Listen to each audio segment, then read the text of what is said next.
ito ay rated SPG. Striktong patnubay at gabay ng magulang ang kailangan. Maaaring may masiselang tema, lengguwahe, karahasan, sexual, horror o droga na hindi angkop sa mga... Nakipagsagutan nga itong si Andrea sa kanyang sariling ina na si Felma dahil hindi nga matanggap ni Andrea na pinatawad nga muli ni Felma ang kanyang asawa noon na si Manuel.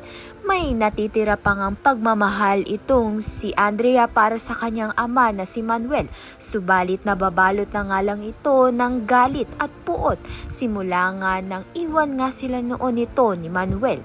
Ito ngang si Manuel ay pinagdudusahan na nga ngayon ng kasalanang ginawa nga niya noon sa pamilya nga niya dito kay Felma.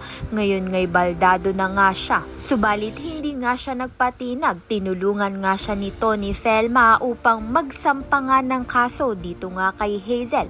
Kasama nga ng mga abogado nga nila. Kinita nga nila itong si Hazel.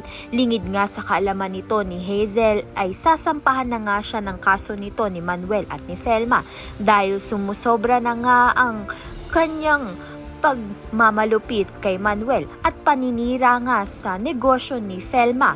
Wala ngang pera itong si Hazel pangbayad nga sa abogado, kaya naman nga may posibilidad na makulong nga siya. Kaya naman nga yan at iba pa ang dapat nating pakaabangan. Maraming salamat sa iyong panonood.